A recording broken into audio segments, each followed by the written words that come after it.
Sonidos y ecos de auténtico realismo mágico. Era evidentemente Gabriel García Márquez, personaje para la historia, creador en 1967 del mítico y legendario Manifiesto, de ese mundo diferente, de ese mundo donde realidad, ficción y magia se mezclan. 100 años de soledad.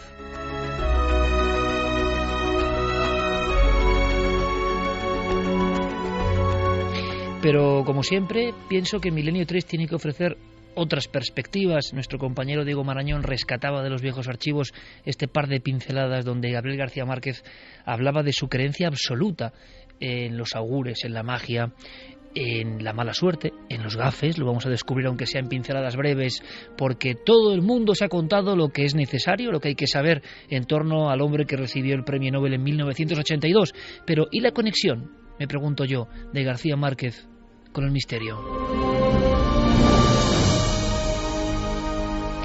La conexión existe cuando uno todavía viaja por Sudamérica y sobre todo por ciertas aldeas que aún mantienen la esencia viva de esa conexión con lo extraordinario.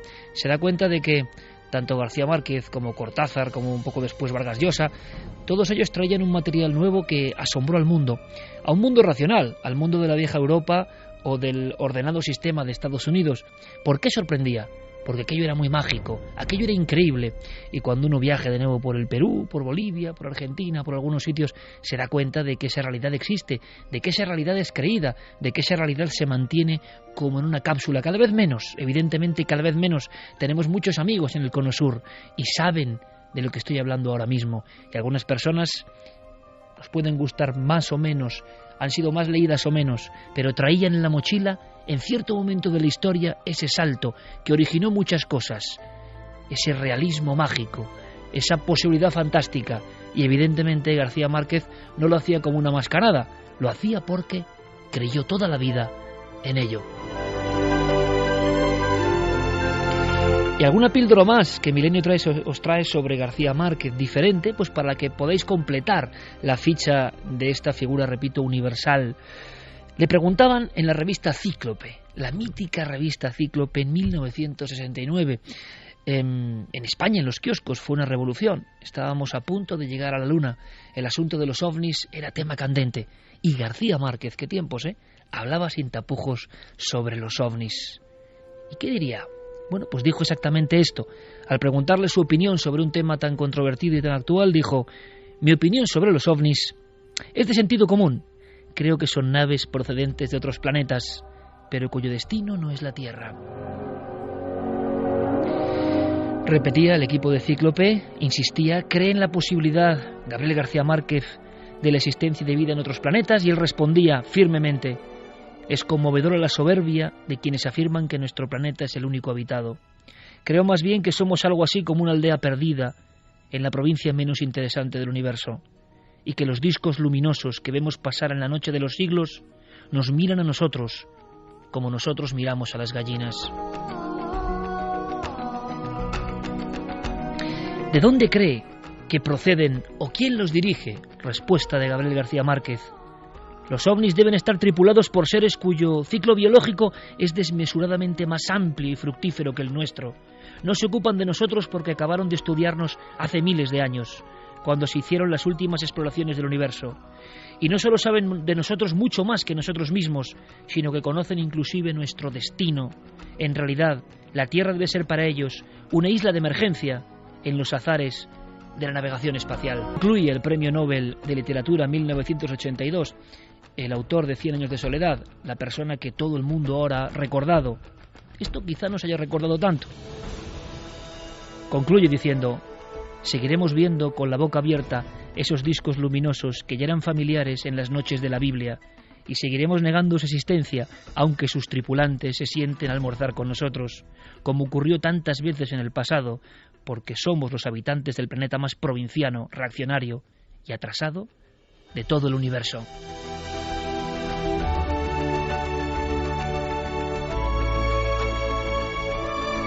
García Márquez, 4 respuestas, 4 aldabonazos, 1969, y de verdad que sus respuestas serían perfectamente válidas hoy, ¿o no? ¿Qué opináis? Carmen, buenas noches. Buenas madrugadas, Iker. Tenemos además actualidad con este asunto, con los ovnis en Ibiza, gran impacto. Os vamos a contar todo. Hemos contactado con los servicios astronómicos. Un compañero cámara ha logrado grabar algo en tiempo absolutamente real.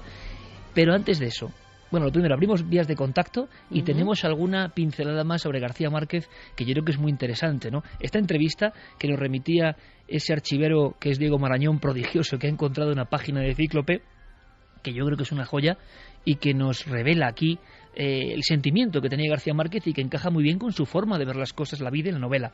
Pero hay más cosas sobre sus temores, su concepto de lo gafe y su conexión con la magia desde niño, que vamos a recordar. Vías abiertas. Vamos a abrir esas vías de contacto a través del correo electrónico milenio3@cadenaser.com y como siempre las redes sociales nos tienen que buscar tanto en Twitter como en Facebook como en Google Plus a través de Nave del Misterio. 1:41 estamos todos, el comandante Geray Martínez en los mandos, Fermín Agustí, Guillermo León, Diego Marañón, todos preparados. Don Santiago Camacho, buenas noches. Buenas noches, Iker. Vamos a marcharnos luego a un lugar muy de realismo mágico y que sería, yo no sé, ¿no?, si otro Macondo de García Márquez, pero parecido. Pues sí, imagínate los ingredientes de la historia. Un lugar mágico, más bien maldito, al menos desde la época de sus primeros pobladores, los indios, un lugar donde prácticamente ha sucedido casi toda la fenomenología paranormal conocida, un millonario excéntrico, viajes espaciales, la NASA, en fin, todo eso metido en una coctelera a ver lo que sale. Campos, compañero, buenas noches. Muy buenas noches, Iker. Y viajaremos por la España insólita con varios fragmentos interesantísimos, incluso que tienen que ver con procesiones que esta misma noche habrán provocado cierta sorpresa. Es decir, no son las procesiones más mediáticas, no son muy conocidas, pero yo creo que van a asombrarnos de verdad. Van a asombrarnos porque son historias conectadas con el misterio más absoluto. Pero antes, esas breves reseñas sobre García Márquez que os van a sorprender. Y descendemos para conocer otra historia. Por ejemplo, la de este hombre que desde muy pequeño, tuvo esa posibilidad de escuchar los viejos cuentos, las viejas historias, las viejas realidades, pero además transmitidas por alguien muy especial. Por una de sus abuelas, se llamaba Tranquilina Iguarán, y era una persona que tenía ciertos problemas de visión, era casi ciega, y a ella le llegaban las historias de esa pequeña localidad de Aracataca, en Colombia, pues a través de lo que iban contando sus mayores. Y esto se lo transmitió a García Márquez. Le contaba historias de aparecidos, de fantasmas, de espíritus, de leyendas que corrían por la ciudad.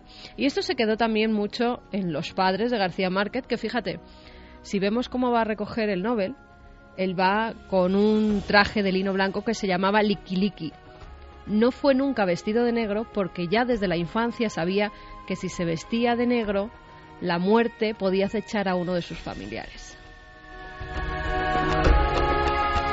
Wow, ahora que lo pienso, menos mal que me he cambiado de traje en Cuarto Milenio, que he hecho 3 o 4 temporadas de negro. Pero en eso creían. Esa era una tradición, sí, es una localidad además, Aracataca, con gran número de supersticiones, de leyendas. Otra de ellas era, y lo siguen comentando, que Gabriel García Márquez no volvió a ir nunca a su localidad natal porque creían que así recogía sus pasos. ¿Y qué quiere decir recogía sus pasos? Pues allí hay una tradición que dice que si tú vas a tu lugar de nacimiento, donde vas a visitar la casa donde naciste, donde creciste, el colegio, tus antiguos amigos, estás en cierta forma atrayendo a la muerte. Estás recordando todo eso para irte a otro lugar. Y eso quedó en la mente de García Márquez, y por eso dicen que a pesar de que pues decían los que había a su alrededor que eran tonterías, que eran supersticiones, él parecía que se tomaba muy en serio estas tradiciones que había mamado desde niño. Y es que yo pienso que algunas de las obras, es lo de siempre, no nacen por un gusto estilístico, por una cuestión estética, por una cuestión de modas. O se llevan dentro o no se llevan. Y por eso el impacto en el mundo en los 60, cuando un grupo de escritores sudamericanos traen un concepto nuevo de lo mágico. Y uno lo entiende perfectamente. Si se ha criado en ciertos lugares, lo entiende perfectamente. Tenía mucho miedo y mucho temor García Márquez al asunto de los gafes, Javier. Sí, de hecho, en una entrevista que consiguieron de forma además tremenda los compañeros del Semanal, porque fueron a Sevilla a buscarlo específicamente, a hacerle una entrevista, y comentaba el periodista que la suerte ocurre, pero hay que salir a buscarla, ¿no? Y él salió a buscar a García Márquez como fuera, tenía que conseguir la entrevista y consiguió localizarlo de madrugada. Márquez le da una entrevista, le dice que vaya la mañana siguiente al hotel y que hablará con él tranquilamente. Allí le da algunos titulares tremendos, como que siempre para él sería una carga enorme 100 años de soledad, porque para él supuso un cambio de vida tremendo, supuso que mucha gente empezara a conocerlo, que no le dejaran tranquilo en muchos sitios y se sintiera agobiado. O sea que su gran éxito se convirtió también, como ocurre en otros artistas, en una losa. Efectivamente. Y no solo eso, sino que ya al final de la entrevista Márquez saca a relucir un término en el que él cree fervientemente, y es la pava, lo que en Venezuela llaman la pava. Y él dice que es el efecto maléfico que desprenden algunas personas o los objetos rebuscados. Esta creencia habla de seres que atraen la mala suerte, vamos, los gafes de siempre. Pero para que nos hagamos una idea del nivel de superstición de García Márquez, hay que leer el listado que él enumera al periodista de cosas que él cree que tienen la pava.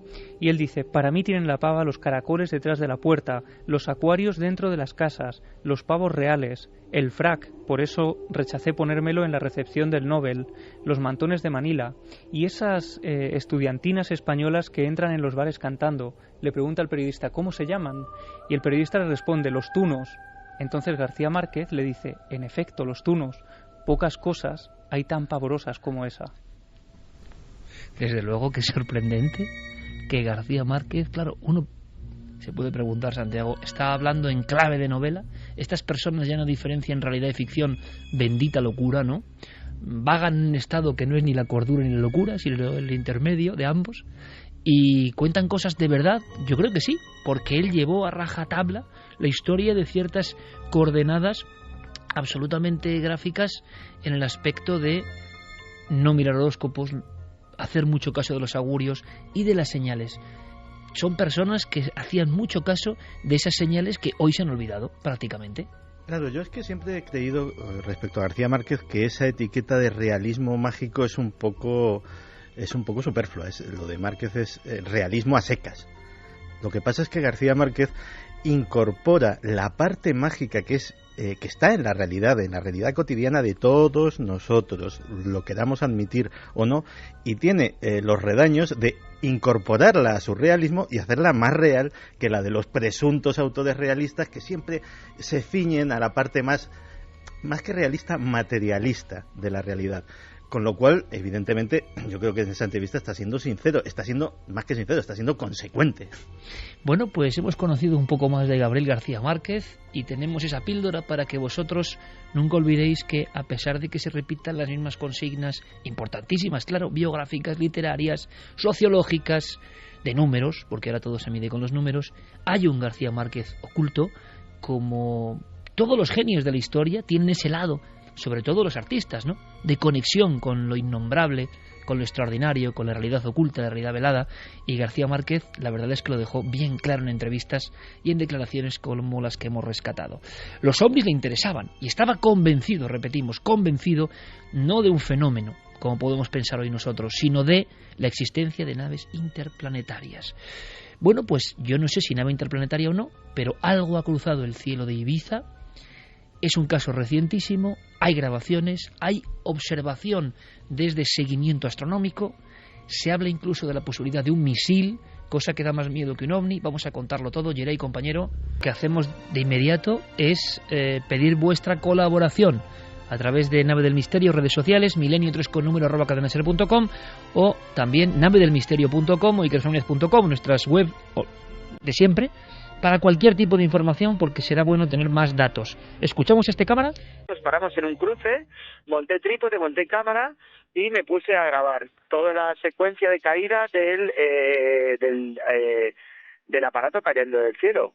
Eso era, bueno, pues una especie de aparato bastante grueso, no, por eso se diferenciaba de un avión, era como muy grueso, era muy ancho. La estela que dejaba era muy ancha, le movía el efecto cuando los aparatos rompen el sonido. Entonces tenía este aura de cortar el sonido, cortar el aire, tenía una especie de envoltorio por arriba, ¿no? Y parecía, la verdad que parecía que venía desde el spa. Lo que está claro es que a él le parece algo que no es natural. Y cuidado, que vienen dos testimonios que os van a sorprender de especialistas de la astronomía. Hemos podido hablar con miembros de la agrupación astronómica de Ibiza. El primero de ellos es Bernabé Linero, que en un primer momento, como suele ocurrir, piensan que puede tratarse de un meteorito, algo que baja a una cierta velocidad y que parece que hace una trayectoria que puede ser un meteorito. Pero ellos mismos, después de ver las imágenes grabadas por Eduardo, se dan cuenta de que es algo más extraño. Las grabaciones no son, digamos que no da lugar para tener a ciencia cierta una resolución sobre lo que se filmó. Yo, bajo mi punto de vista, es un objeto artificial, es decir, no es un meteorito que esté entrando a la atmósfera. Yo, bajo mi idea, una de dos, o ese reingreso de basura espacial, es decir, de lo que sería, por ejemplo, un segmento de cohete que haya reentrado a la atmósfera después de un lanzamiento o después de varios meses, porque hay algún tipo de cohete que en su fase final se queda en órbita y no cae a la Tierra hasta que no pasa una serie de semanas o incluso hasta de meses. O bien puede ser también un cohete pero terrestre, es decir, que haya sido un lanzamiento de un cohete pues o de tipo militar, o bien una fase final, por ejemplo, de una Soyuz, por decir un ejemplo.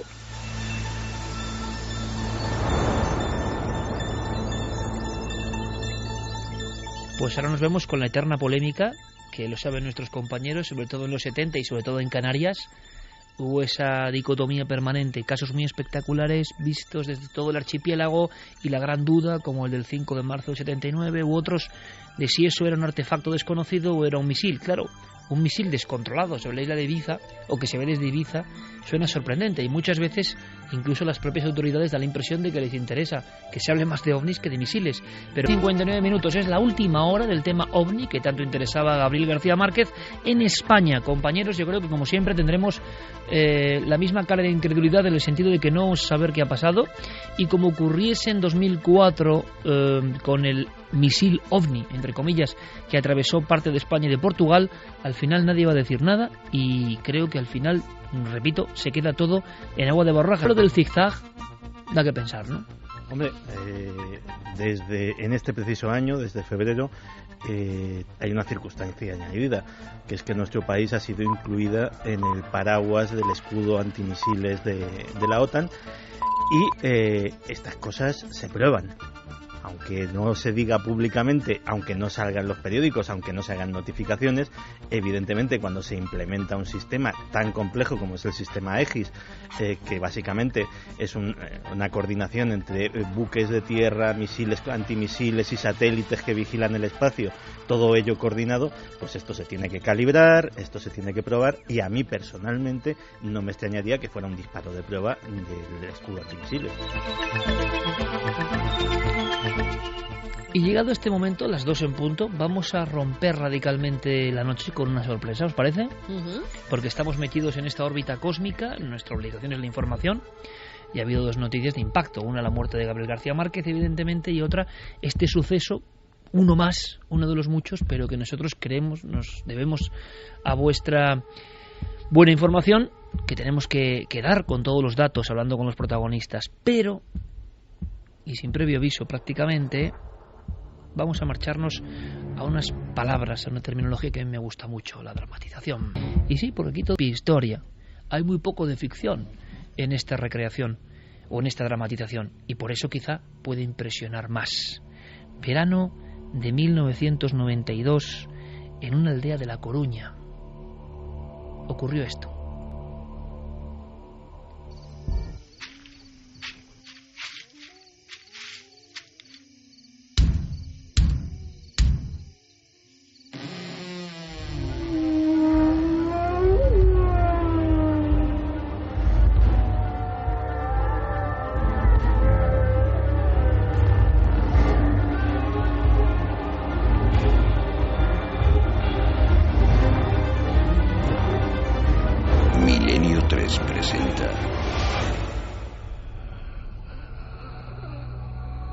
ojos de fuego.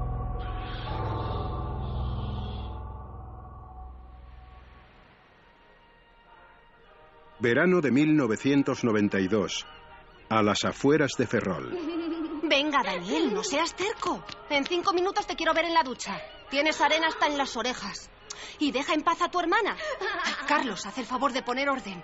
No volvemos a la playa, ¿eh? Pero si yo no estoy haciendo nada. Es este pesado. ¡Quita! Venga, ya está bien. Lucía, saca la bolsa y las palas a la terraza. ¿Y tu enano? ¿Haz caso a tu madre o me enfado? El pequeño Daniel fijó su mirada en los ojos de su padre durante unos segundos.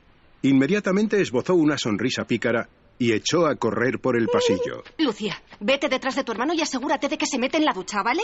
Vale, mamá. Estoy agotada. Yo no sé de dónde sacan tanta energía estos dos. Sobre todo Lucía. Con lo mal que duerme últimamente, debería estar a medio gas. Y no hay quien les siga el ritmo. Bueno, mujer, si no corren ahora, ¿ya me dirás tú? Al que he visto mucho mejor es a José. Cuando me dijiste que había mejorado de sus nervios, no pensé que... Bueno, algo más que nervios debía tener. ¿Cómo? No te he oído. Que sí, que digo que está mucho mejor. No parece el mismo. José no solo era un compañero de trabajo de Carlos. La amistad forjada a lo largo de los años había hecho que fuese elegido por el matrimonio como el padrino de la pequeña Lucía. Sin embargo, hacía varios meses que su comportamiento había cambiado de forma extraña y repentina. ¿Pero qué le pasó exactamente? Y qué sé yo, pues debió ser aquella novia que tuvo un tiempo. Me contó no sé qué cosas de magia negra, amarres, pero ni sé más ni quiero saberlo. Ya sabes que no me gustan estas cosas. Bueno, yo solo digo que ahora parece estar mucho mejor. Con ayuda se sale de todo, mujer. ¿Ha ido al psicólogo o qué? José no es un hombre de psicólogos. ¿Pero entonces? ¡Mamá! ¡Daniel no se quiere duchar! Carlos se sintió aliviado ante la repentina interrupción de la pequeña. Mientras su esposa se encaminaba hacia el cuarto de baño, se sentó durante varios minutos en el sillón de la sala, pensativo, con la mirada perdida, como si una pesada bruma inundase su mente. Venga, y ahora a dormir. Lucía, tómate esta infusión y a ver si por fin duermes una noche del tirón. Y tú, como le quites el peluche a tu hermana, te enteras. Dani no me lo quita, mamá. Soy yo la que se lo tira cuando me despierta. ¿Quién te despierta, cariño? Kobe se vuelve distinto. ¿Qué tonterías dices? ¿Cómo te va a despertar Kobe? Sí que me despierta. Se le encienden los ojos y se enfada. Hace... ¡Oh! ¡Ay, Lucía! Estoy muy cansada para esto, cariño. Venga, aparta la colcha si tienes calor y a dormir. Venga, dadme un beso los dos y hasta mañana. Buenas noches.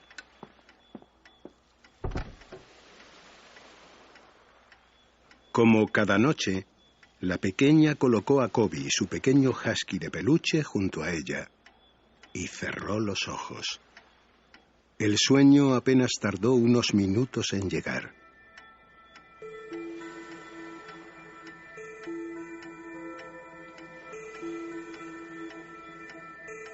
La oscuridad era total en la habitación de los pequeños, hasta que, de repente, 2 puntos de luz comenzaron a aumentar de intensidad en la cama de Lucía.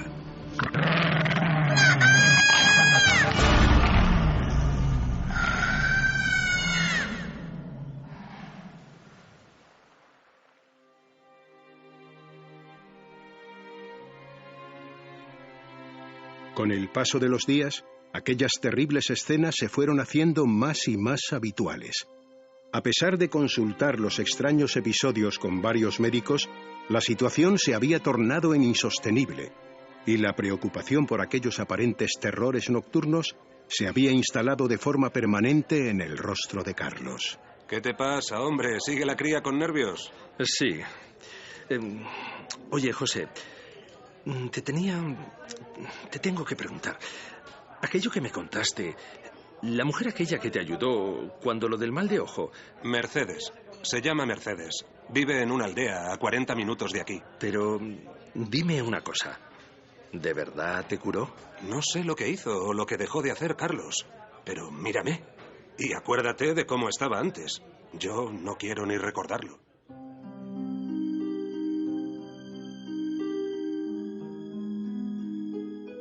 Las opciones no dejaban margen para demasiados titubeos. Tras meditarlo un par de días, el joven matrimonio convino en acercar a la pequeña a aquel punto remoto de Galicia. El sol del final del verano contrastaba con la humedad permanente de aquella tierra, del mismo modo que las comodidades de los años finales del siglo XX pugnaban con las creencias ancestrales, firmemente arraigadas en la vida de sus habitantes. Hola, buenas tardes. Venimos buscando a Mercedes. Sí, José ya me avisó de que vendrían ustedes. ¿Esta es la niña? Sí, se llama Lucía. Bonito nombre. En Acervela se la venera. ¿Y qué te pasa a ti, corazón? La mujer examinó a la pequeña durante varios minutos. Mientras colocaba sus manos sobre ella sin apenas tocarla, la niña respondía con total tranquilidad y naturalidad a las preguntas que Mercedes le formulaba. No veo que le ocurra nada extraño. Para mí, lo que tiene la cría es solo inquietud. Debe sentirse intranquila por las noches. Ya te lo dije, Inés. Venga, carretera y manta. ¿Qué le debemos? No corra, hombre. Que las prisas nunca fueron buenas. ¿Hablan a menudo en casa de encantamientos? ¿O brujería? ¿O...? No, nada de eso. No somos especialmente creyentes en esas cosas. Y bueno, y eso que mi madre decía que de pequeña había visto a la Santa Compaña. Creer o no creer es cosa de cada uno. Pero a veces los críos tienden a hacer cosas raras por sugestión, que le dicen. ¿Entonces? Entonces, lo que le digo. La cría está bien. Les voy a dar algo que la protegerá si vuelve a suceder, o si las pesadillas continúan. Pongan en el cabecero de su cama este colgante. La piedra tiene... ¡Papá! ¡Papá, qué te pasa! ¡Carlos, qué te pasa, por Dios! ¡Carlos, qué te está pasando! ¡Papá! ¡Carlos, por favor, muévete! Mercedes tuvo que echarse a un lado para evitar que Carlos se le echase encima. En aquel momento quedó claro que el foco de aquella energía malvada no estaba en la pequeña Lucía, sino escondido en el subconsciente de su padre. Inés observaba la dantesca escena con una mueca de estupefacción. ¡Te he visto desde el principio, demonio! A la cría no le pasa nada. ¡Estás ahí! De la boca del hombre parecía salir una especie de humo blanquecino. Sus ojos, inyectados en sangre, tenían como objetivo los de Mercedes. Observando sus miradas, no parecía ser la primera vez que ambos se encontraban. Cariño, sal corriendo y métete en el coche, ¡vamos! Al avanzar hacia la mujer, Carlos tropezó con la silla en la que momentos antes se había sentado la niña. ¡Muchacha, alcánzame eso ya mismo! Inés miró al punto hacia donde apuntaba Mercedes. Sobre una mesita reposaba un pequeño frasquito que no dudó en lanzar a las manos de la mujer. ¡Con agua bendita te detengo, demonio! ¡Deja en paz a este hombre! ¡Fuera! El efecto fue más rápido de lo que cabría haber esperado. Apenas unas gotas rozaron el brazo que Carlos extendía en dirección a la mujer. Su rostro pareció volver a la normalidad. ¿Qué ha pasado? Carlos, ¿eres tú? Durante varios minutos la mujer trató de tranquilizar a la pareja. Les habló de casos similares al suyo, con los que se había encontrado a lo largo de su vida. Han de estar tranquilos. Pienso que esa oscuridad se ha empeñado en acompañarles. Pero no está aferrada a ninguno de ustedes en concreto. Pero hace un momento... Lo que le ha ocurrido a él podría haberles ocurrido a cualquiera de ustedes. Esa cosa negra les sigue. Por eso tenemos que ver cómo apartarla y que se vaya. Llévense la piedra. Les ayudará como antes ha ayudado a otros. Procuren no alejarse de ella.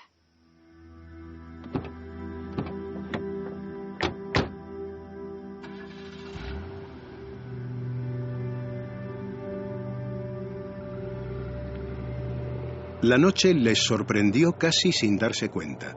El último sol del verano dio paso a una enorme luna llena que, como un faro, iluminaba la carretera que se extendía frente a ellos. Tras recoger al pequeño Daniel en casa de sus abuelos, la familia al completo regresó a su humilde apartamento. Ninguno de ellos tenía el más mínimo apetito, a pesar de lo cual procuraron alargar todo lo posible el tiempo dedicado a la cena. Bueno, Me parece que por hoy ya ha estado bien. Vamos a descansar, Lucía.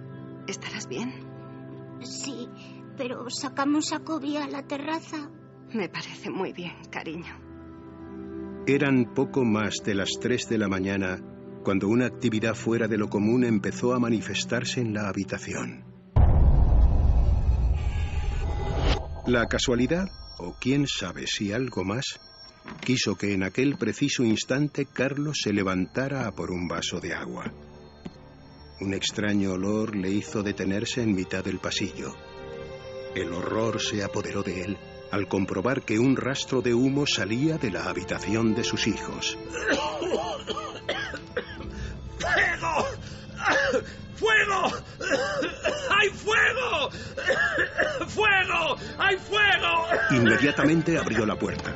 El hombre tuvo que echarse atrás para evitar que una bocanada de fuego le alcanzase de lleno. ¡Inés! ¡Inés! ¡Inés! ¡Hay fuego! ¡Inés! ¡Ven a ayudarme! ¿Qué pasa? ¡Dios mío! Una barrera de fuego se levantaba inexplicablemente desde algún punto bajo el colchón de Lucía. ¡Mamá! ¡Papá! ¡No me puedo mover! ¡Mamá! De repente la puerta se cerró detrás del matrimonio, dejándolos atrapados. ¡Mamá! ¡Papá! ¡Inés! ¡Inés! ¡La piedra! ¿Dónde está? Yo tengo el colgante, lo llevo puesto. ¡Dámelo rápido! Carlos tomó el colgante en sus manos y, aferrándose a la piedra que le había proporcionado Mercedes, se dirigió a aquella extraña fuerza con firmeza. ¡Déjanos en paz! ¡Maldita sea! ¡Déjanos ya! De pronto, y como si aquel amuleto fuese la más poderosa de las armas, la puerta cedió y las llamas cesaron casi de inmediato. Los niños, aterrorizados, corrieron a los brazos de sus padres. Sobre la cama de la pequeña Lucía se dejaba ver la silueta de la niña. Algún tipo de fuerza inexplicable había evitado que las llamas rozasen su cuerpo, mientras permanecía paralizada bajo el colchón. ¿Estáis bien todos? ¿Seguro? Aquella sería la última vez que pisaran su apartamento. A los pocos días, convencidos de que el mal se cernía entre aquellas paredes, la familia al completo decidió comenzar una nueva vida, alejados del punto que parecía ser el origen de sus desvelos. Mercedes. Mercedes, ¿está ahí? ¡Abra! Le traigo un detalle para desearle felices fiestas, mujer. ¿Quién es? Ah, eres tú, muchacho. Hola, sí, mire, le traía... Déjate de traer nada y búscalos. Búscalos donde sea. Tienes que darles aviso. Aquello sigue acechándolos. No estaba en la casa. Esa cosa negra la llevan atada a ellos. Y es solo cuestión de tiempo.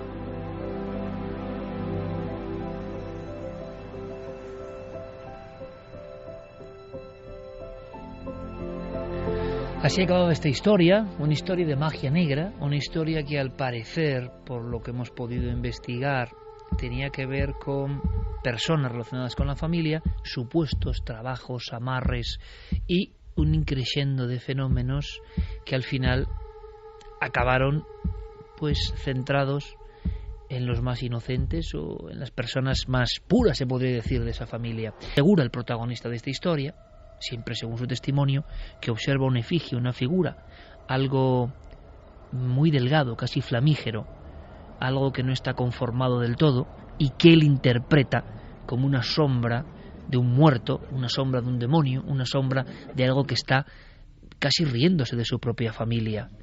Aterrorizado, él cree, huyendo de allí, que escuchó una voz. Por supuesto podemos hablar de sugestión. Imaginaos a un padre que ha pasado por todo esto, sea cual sea la naturaleza real del fenómeno. Ese hombre corriendo delante de la parroquia, quizá ese cruceiro, ese camino, esa maleza, esa oscuridad, corre de nuevo hacia el vehículo porque él ha visto esa figura que parecía humana en un principio y que también parecía guardarle. Cuando él vuelve a montar en el coche, sale huyendo de allí, él cree escuchar una frase, y lo dijo. Esa frase que retumba en su cabeza, con aquella figura evanescente al fondo, parece que le gritó: nos volveremos a ver. Como digo, nuestro compañero Diego se ha ceñido a las declaraciones de esta familia, un auténtico caso Amityville español. Parece que se mudaron varias veces de domicilio, que a partir de 1993, por cualquier cuestión, quién sabe si la piedra negra, quién sabe, fue descendiendo el nivel de fenómenos, y a partir del 93 nuestro informe acaba en que no tenemos más noticias de esa familia. Esa es la magia de la radio, ¿verdad? Que las imágenes, la figura, la iglesia, las llamas, la cama, los niños, las voces, los ojos, eso lo ponéis vosotros ahora mismo a las 2:20 de la madrugada. 2:22, me decía ayer ahí que ha tenido que salir así en una operación de emergencia, se ha marchado al servicio, por otros motivos, claro, y digo yo, ¿te imaginas que estás entrando ahí y sobre el... ¿cómo se llama donde están los grifos y...? El lavabo. El lavabo. Bien. Pues te imaginas que justo entras ahí, que hay que entrar ahora, que no hay nadie en la radio, aquí en Gran Vía 32, y le hemos dicho ayer ahí que es un hombre aguerrido, digo, ¿te imaginas que te encuentras como para ti una piedra negra y el colgante ahí, esperando? Compañeros, fíjate que es raro, que evidentemente esta historia de esta familia estará también tamizada por la angustia, por el sufrimiento. Que te pase algo a tus hijos con el tema misterioso, ojo que es distinto. Como los niños muchas veces son los primeros que perciben algo, y que durante un tiempo eso se queda mezclado con las fantasías, entonces la familia tampoco lo toma muy en serio, porque ese algo entra en la habitación de los niños o se manifiesta ahí, como en grandes casos. Pero me estoy acordando de una cosa, y es ese tema del fuego, esas llamas que a veces son de un tono azulado, un tono diferente, y que han aparecido, ¿no?, en diferentes casos. Algunos lo llamaban el fuego que no quema, en ocasiones sí que se queda una silueta, ¿no? Hemos conocido, y tú y yo hemos estado en esa iglesia en Turín donde están las marcas de las supuestas ánimas, a las que siempre se da esa categoría de capacidad, siempre dentro de la creencia, de dejar una marca de fuego en la cama, y nadie sabe por qué. O sea, eso nacerá de algún mito rotundo, de alguna verdad antigua. Y yo me estoy hablando de un caso que no sé si os acordaréis, pero a mí me impresionó muchísimo, muchísimo. Era una cosa muy sencilla, era 1921, era en una pedanía del sur de Cádiz, y era una niña que, año 21, y del Cádiz profundo, digamos, una casa sin luz, y entonces la dejan a la custodia de una niña más pequeña, de una vecina, esa solidaridad de los tiempos antiguos, ¿no? Y esta niña, como de unos 12 años, tiene que quedarse con la niña pequeñita de apenas unos meses. Entonces la niña empieza a llorar, cree que le pasa algo, que le ocurre algo, y entonces a mí esto se me quedó grabado y no sé bien por qué. Desde una habitación, desde un saloncito donde estaba con la niña que no conciliaba el sueño, esta muchacha, 1921, evidentemente había muy poca literatura de misterio, muy poca cuestión parapsicológica, y describe en la otra cama, donde tenía que estar ella durmiendo, pero que estaba, digamos, acunando, había salido al pequeño salón, muy humilde todo, ella ve en perspectiva desde su salón como debajo de la cama, donde tiene que ir, y en mitad de toda la oscuridad, una llama, una sola llama, que está pasando por debajo de la cama de arriba abajo, una sola llama, como si hubiese un imaginario mechero azulado que va recorriéndola, y la observa durante muchos minutos con un temor brutal, porque en la casa solo hay un candil, lo tiene ella en el salón, hay que imaginar, ¿no?, la luz de la vela alumbrando el pequeño salón, enfrente a unos 5 metros, ese otro dormitorio, el camastro con jergón de paja, ella tiene que acostarse con la niña y no se atreve y pasa toda la noche hasta que en cierto momento ese pequeño fuego fatuo, lo que sea, que se movía en la cama, que hacía una especie de círculos, acaba desapareciendo. Es un caso de los pocos que recuerdo donde hay fuego, que es algo que nos aterra, ¿no?, que nos puede matar, debajo de nuestra propia cama. Ese umbral siempre de la inseguridad personal, ¿no? Luego del caso es a cambiar nuestro tercio. Milenio 3 continúa, es una noche muy especial, noche de plena Semana Santa, y luego, como os digo, recordaremos un suceso tremebundo. La noche sí es un poco así, poco ligera, que tiene que ver con la luna llena. He recibido un libro con la luna llena en la portada. Un libro que llegó a la redacción la semana pasada. Tengo una hoja, pero por resumir diré que el autor me dijo que le encantaría que este libro estuviese en mi biblioteca, pero que por favor no le hiciese publicidad por el verdad, no es ningún truco, él no quiere publicidad. Pues esta noche, Iker, vamos a recuperar un clásico en las historias de conspiración. Vamos a recuperar las biografías extrañas. La biografía de este personaje podría ser uno de aquellos amigos de Santi, solo que en este caso a Robert Bigelow hay que tomárselo muy, muy en serio.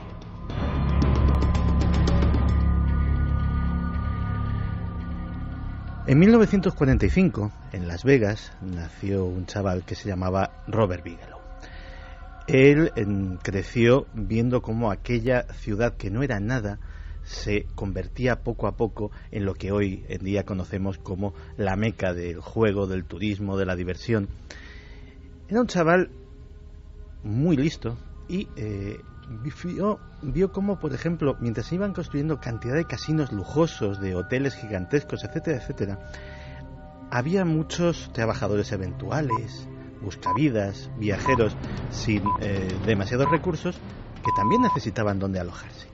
Y dijo, ¿por qué no me dedico a construir moteles baratos?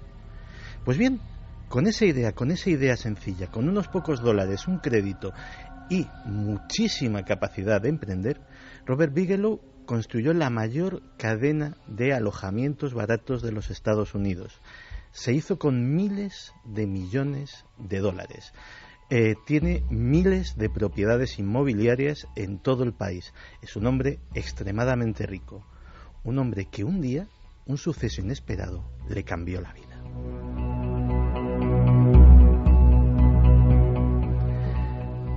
Y ese suceso inesperado nos puede suceder a todos. Sencillamente iba de viaje y una noche, en una carretera, vio algo en el cielo que no le cuadraba. Vio un ovni. Tras esa experiencia, a él le quedaron claras varias cosas. Primero, que aquello era real, evidentemente lo había vivido él. Segundo, que era artificial, es decir, que era un aparato de algún tipo. Y tercero, que no era humano.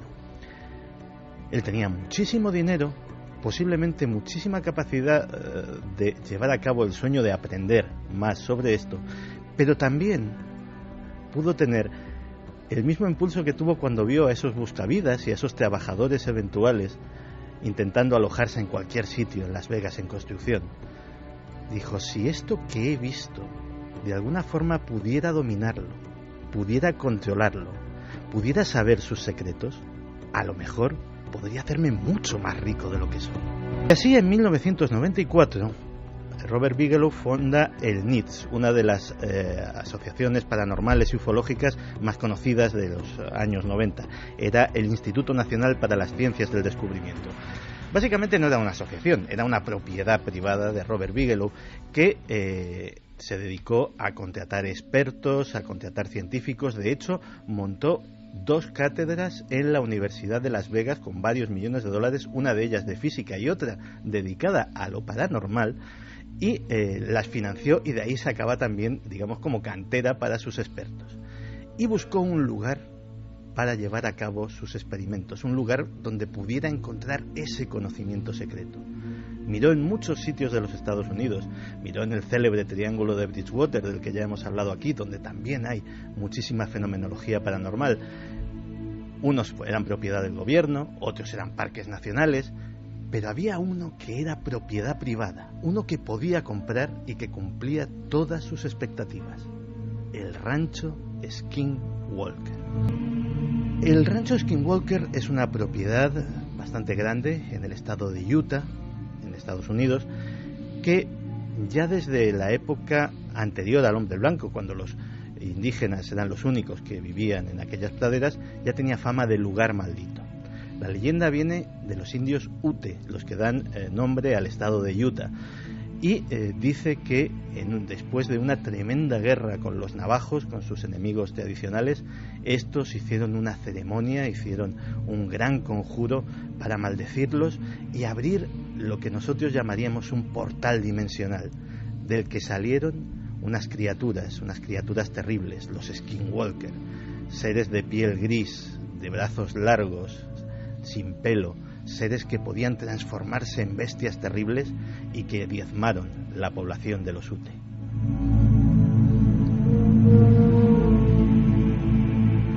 Y lo cierto es que los Ute abandonaron aquellas tierras y la zona quedó marcada como maldita. Ello no impidió que poco antes de que la propiedad fuera comprada por Bigelow, una pareja, Tom Gorman y su esposa, pues decidirán comprar el rancho para explotarlo como una explotación, como una granja cualquiera. Ya les habían avisado de que el sitio era raro, de que la gente no duraba mucho allí. Ya sabes, la típica historia de Amityville y de tantos otros sitios que la gente pues no sabe realmente dónde se está metiendo. Una de las primeras cosas que les llamó la atención a aquella pareja, a los Gorman, fue que cuando fueron viendo lo que había en la casa, que apenas había unos pocos muebles, era una propiedad, una granja típica estadounidense, pero había armarios empotrados.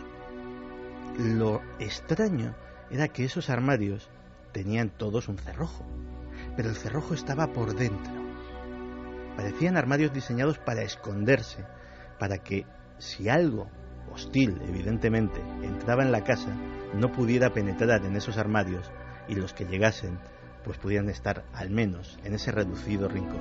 Ni que decir tiene que los Gorman no duraron mucho. Sufrieron toda clase de actividad poltergeist, objetos que se movían, ruidos subterráneos dentro de la propiedad, mutilaciones en su ganado, animales carbonizados, los perros, por ejemplo, por unas luces pequeñas que se desplazaban por toda la finca y que al parecer atacaban a los animales.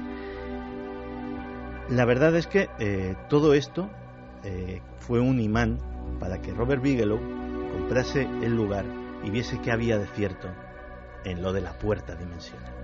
Así que cogió a la flor y nata de su recién fundado NITS y se encerraron allí. No solamente se encerraron, convirtieron el sitio en un fortín inexpugnable.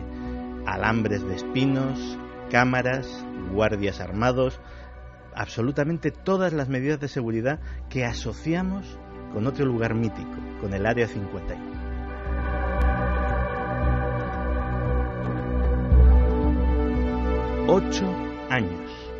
Ocho años estuvieron allí los expertos del NITS haciendo nadie sabía qué. Entraban coches, salían coches, todos con las lunas tintadas, todos lujosos, todos de gran tamaño. Nadie sabía lo que transportaban, nadie sabía lo que sacaban. Lo que sí sabían los lugareños es que en el lugar seguían pasando cosas, porque las luces seguían viéndose, los triángulos voladores seguían apareciendo. Es decir, desde fuera se podía seguir percibiendo esa actividad extraña, esa actividad ovni que también había sido presente en el lugar durante muchísimo tiempo. Y un buen día, 8 años después, Robert Bigelow desmonta el NITS. Nadie sabe qué ha pasado con los resultados de esas investigaciones, todo es secreto, todo es oculto, nadie de los que participaron ha dicho absolutamente nada. De hecho, el jefe de aquella expedición era otro conocido de los amigos de la conspiración, era el coronel John B. Alexander, la cabeza visible de todos los proyectos relacionados con lo paranormal del Pentágono, desde la visión remota hasta el famoso primer batallón de la Tierra que inspiró la película Los hombres que miraban fijamente a las carnes. Empieza la parte más extraña de la historia. Parecía que lo del rancho Skinwalker era lo más extraño, pues no. Resulta que este empresario hotelero multimillonario decide dedicarse prácticamente de forma simultánea al cierre de su investigación en el rancho Skinwalker, decide dedicarse a la industria aeroespacial y monta una empresa que es Bigelow Aerospace, que tiene un curioso logo. El logo es la cabeza de un alienígena. Luego va muy en serio con su empresa, nunca mejor dicho. En algo como es la explotación privada del espacio, que muchas empresas, desde la propia Virgin Aerospace de Richard Branson hasta muchas otras, de momento están vendiendo proyectos bonitos y bastante humo, las cosas como son, la empresa de Bigelow ya ha conseguido poner en órbita 2 módulos en perfecto estado de funcionamiento y completamente habitables de una estación espacial. Así como suena, es la única nave habitable de propiedad privada que hay ahora mismo en el espacio.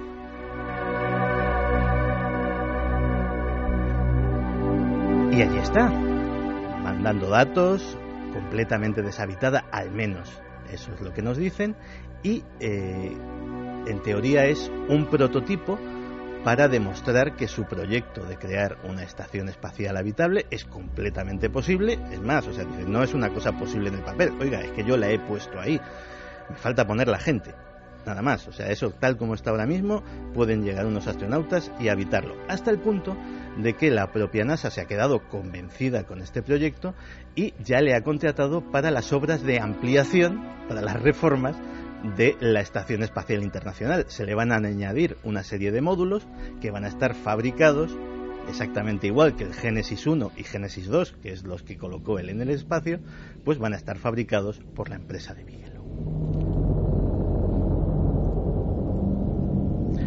Lo curioso es que esto sucedió en 2004 y a día de hoy el rancho Skinwalker sigue exactamente igual.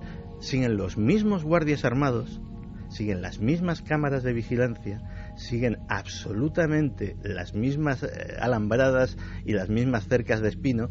Es decir, nada ha cambiado. No es un lugar que parezca que, bueno, ha sido un entretenimiento y ahora lo abandonó o lo vendo incluso. No. Sigue guardado como si allí estuviera el secreto de algo importantísimo. ¿Hay más? Pues sí, hay más.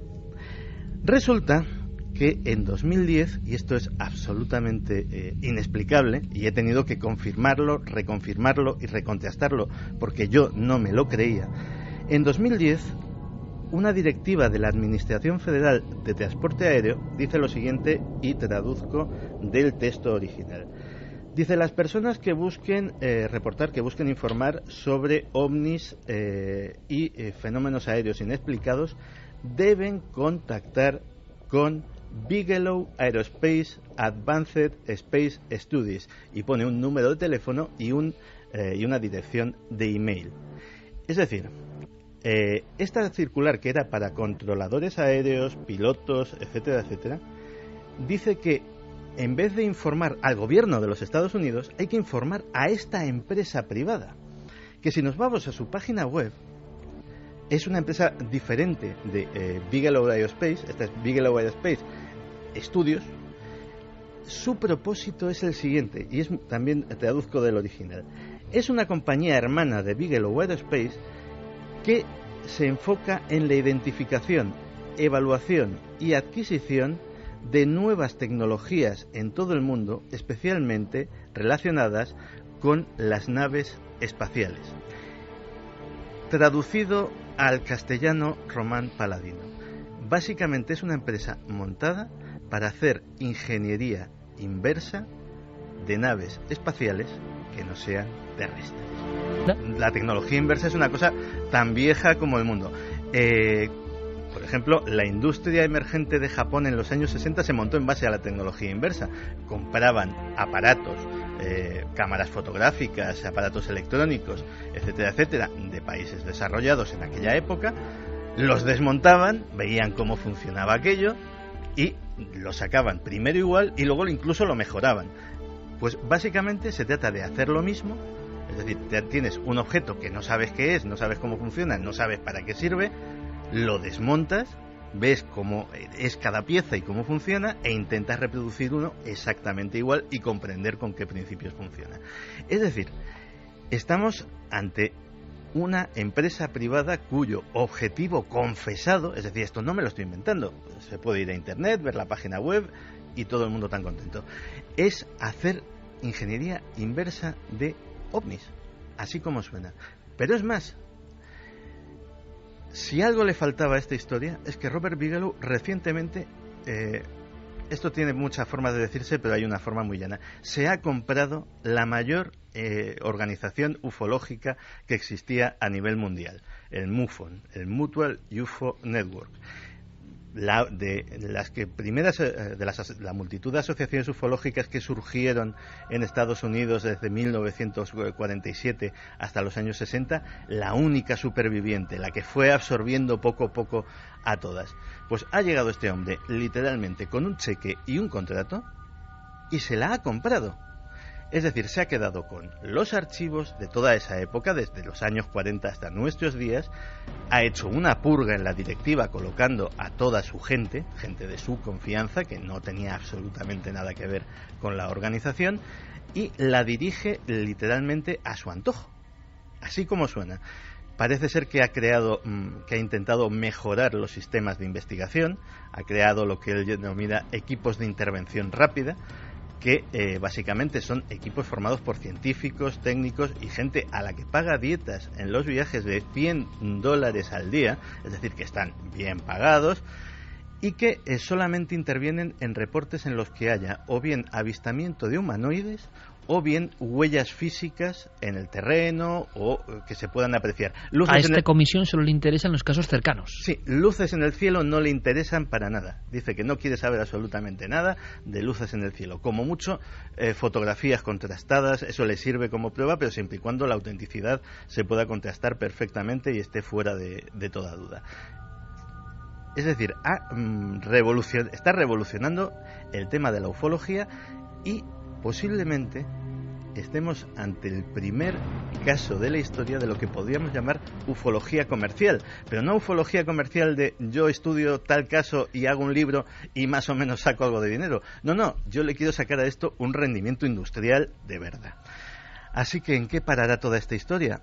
No se sabe. De Robert Bigelow sabemos muy poco. Es una especie de Howard Hughes que apenas se deja ver simplemente en presentaciones de sus productos o de sus proyectos, poco más. Al estilo Steve Jobs también, no concede entrevistas, va siempre rodeado de un séquito nutrido de guardaespaldas y asistentes que no dejan que nadie penetre hasta él, y solamente el futuro nos dirá en qué parará la historia de Bigelow Aerospace.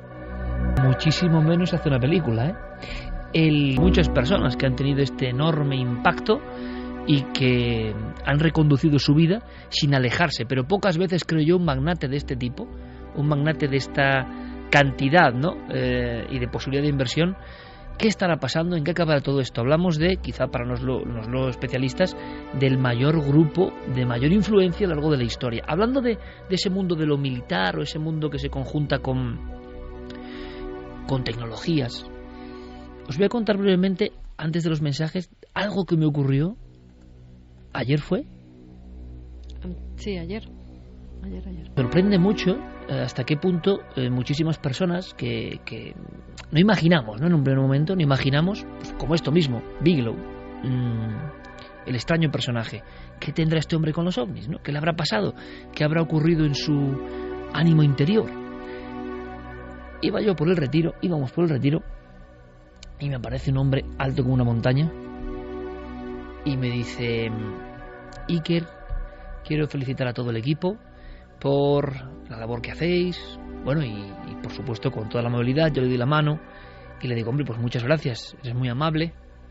Y entonces me cuenta su historia, y su historia quiero, aunque sea en un minuto, recordarla porque creo que es importante. Resulta que era un militar de alto rango, de los que han estado y algunos están en Afganistán, y me contaba que él era encargado de hacer una cosa que a mí, sinceramente, luego, sobre todo, el primer impacto uno no se da cuenta y se queda, no seco, pero se queda que no asimila realmente la importancia de lo que le están contando. Y es que él era encargado, a pesar de tener una superioridad sobre otros miembros de su pelotón o de su compañía, de descargarse los programas de cadenaser.com o de ikerjimenez.com o de nadelmisterio.com, los programas de Milenio 3. Se los descargaban en unos dispositivos que le daban como para 24 horas seguidas, algo así. Digo, hay que tener muchas ganas, ¿eh? ¿Qué hacía luego? Me decía: Iker, tú no sabes lo que es estar con el tanque antiaéreo o el sistema lanzamisiles o las ametralladoras en hilera.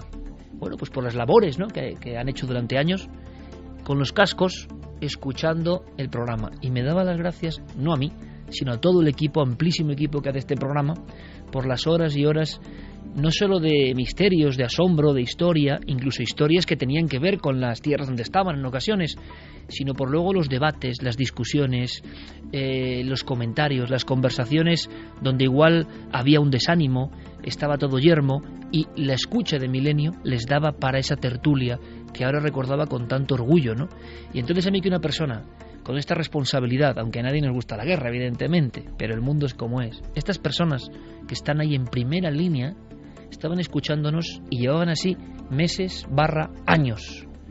Y un encuentro fortuito para agradecerlo. Hombre, para nosotros es un honor. Y a veces ocurre, Santi, Javi, Carmen, que uno habla por la radio, habla por este micrófono y no tiene la menor idea de dónde llega su mensaje, ¿no? Sabemos que cada vez los mensajes van más lejos, pero esta circunstancia concreta, que a mí nunca me había ocurrido, sí hemos tenido muchas conexiones con personas del ámbito militar, ¿no? Pero en Afganistán, primera línea de fuego, con muchos problemas, con una historia cruda, ¿no? Que estén escuchando constantemente las cosas que podemos decir nosotros y que eso les haya hecho pasar veladas más agradables cuando ha habido pérdidas, cuando ha habido tragedia, yo creo que es para agradecerlo, ¿no, chicos? Pues imagínate, Iker, cómo te quedas cuando te llegan mensajes así, y más en esas circunstancias en las que, si no recuerdo mal, este chico iba acompañado de su mujer y de su bebé recién nacido. Yo me quiero imaginar a este hombre en primera línea de fuego con su mujer aquí en España embarazada, y qué le puede dar alguna esperanza. Si nosotros hemos conseguido siquiera entretenerle y que un poco se aleje de esa situación, pues mira, en nuestro trabajo vale la pena. Una encuesta de los lugares donde nos han escuchado los oyentes, los lugares más raros. Podemos sorprendernos. Santi, ¿un mensaje para esta gente?